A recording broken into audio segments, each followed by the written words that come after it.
Nigeria's Minister of Information and Culture, Mohammed, has accused the National Youth Service Corps of disobeying COVID-19 safety protocols, leading to a surge of coronavirus cases in NYSC camps across the country. Hi, welcome to What's Happening.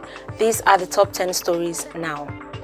At number 10, two persons who were kidnapped last Friday evening along Ayetoro Ekiti and Ewu Ekiti in Ileje local government area of Ekiti State have regained their freedom after paying ransom. Shortly after their kidnap, the kidnappers had contacted relatives of the victims, demanding 50 million naira for them to be released.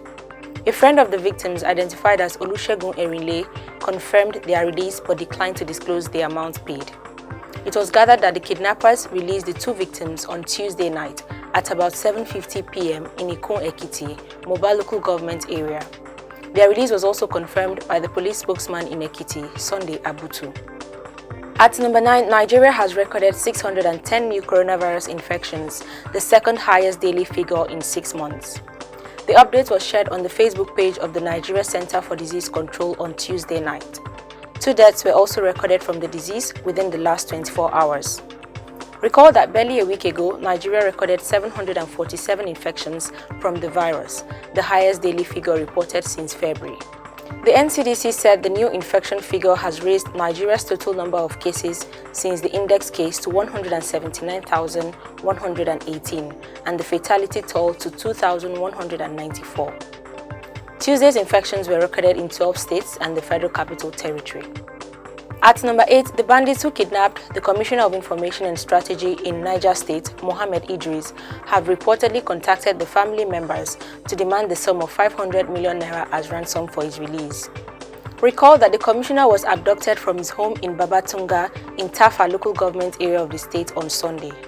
The kidnappers were said to have made the contact on Tuesday to demand for the ransom.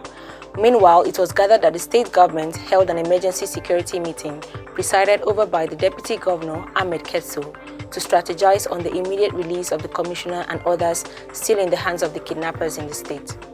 At number 7, there was drama in Borno State on Monday when the state governor, Babagana Zulum, visited schools and conducted an impromptu test for teachers in the Baga area of the state. Speaking on Tuesday, Zulum spokesman Issa Gusau said the test was meant to determine the level of the teachers' qualifications and ability to teach. Gusau quoted the governor as telling the teachers that the essence of the aptitude test was not to sack any of them, but to determine their capacity and know where to place them. He said those that have no capacity to teach would be given a choice, either to redeploy them to administrative department or send them for further training. Zulum said that at the end of each year, every teacher and his pupils will be evaluated and government will also support them with accommodation and other related services. At number 6, the Academic Board of Kogi State Polytechnic, Lokoja, has approved the withdrawal of 217 students of the institution for poor academic performance. This was made known in a statement by the Polytechnic's management, signed by the institution's spokeswoman, Uredo Omale. The Polytechnic also approved the expulsion of one HND2 student, Tope Atolagbe, of the Department of Library Science for tendering forged documents. The approval was said to be part of the decisions reached at a management meeting held on August 9th. At number 5, the police command in Zamfara State has confirmed that gunmen kidnapped the wife and 7-month-old son of a former councillor in the state, Babangida Ibrahim. The spokesman of the command, Mohammed, told the news agency of Nigeria that the gunmen attacked the former councillor's house at Damba in Gusau, the state capital, at about 12:30 a.m. on Wednesday. The police noted that the former state councillor was left with gunshot wounds and is currently receiving treatment at an undisclosed hospital. Shehu said the command is currently on the trail of the kidnappers to ensure the victims are rescued. At number 4, the National Bureau of Statistics has revealed that the federal government made 472.07 billion naira as company income tax in the second quarter of this year. The figure is 79.43 billion naira higher than the 392.64 billion naira generated in the first quarter. The recent revenue was disclosed by the NBS on Wednesday in its company income tax by sectors second quarter 2021 data published on its website. In the second quarter of 2020, the federal government had made over 402.03 billion naira. According to the Bureau, the recent figure represented a 20.23% increase quarter-on-quarter and a 17.42% increase year-on-year. At number 3, a shopping plaza on Ilofa Road in GRA, Ilorin, Kwara State, was engulfed by fire in the early hours of Wednesday.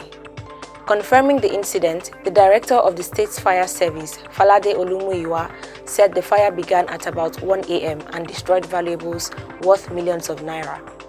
He said the inferno was, however, put out by men of the fire service under an hour, but that about 6 out of the 13 shops in the story building were destroyed. Olumuyiwa urged residents to always put off all electrical appliances whenever they were not at home or their offices. At number 2, again, Vice President Yemi Osinbajo presided over today's virtual meeting of the Federal Executive Council at the Presidential Villa in Abuja, in President Muhammad Buhari's absence. Buhari is still in London for medical checkup after participating in the Global Education Summit on Financing Global Partnership for Education 2021 to 2025. Before the FEC meeting began, a minute of silence was observed in honor of Malami Buwai, a former Minister of Agriculture who died recently at the age of 76. Recall that last Wednesday, Osinbajo had presided over the meeting of the Council in the absence of the President. At number 1, Nigeria's Minister of Information and Culture, Mohammed, has accused the National Youth Service Corps of disobeying COVID-19 safety protocols, leading to a surge of coronavirus cases in NYSC camps across the country. Mohammed claimed that more positive cases were reported because the federal government had increased COVID-19 testing. The minister said 2 things are responsible for the high cases of pandemic reported at the National Youth Service Corps camps. One is because of consistent testing that has been taking place in the camps. The second reason for the high cases is that people have actually let down their guards. Always remember to wear your mask, wash your hands and stay safe. That's all for today. See you next time on What's Happening.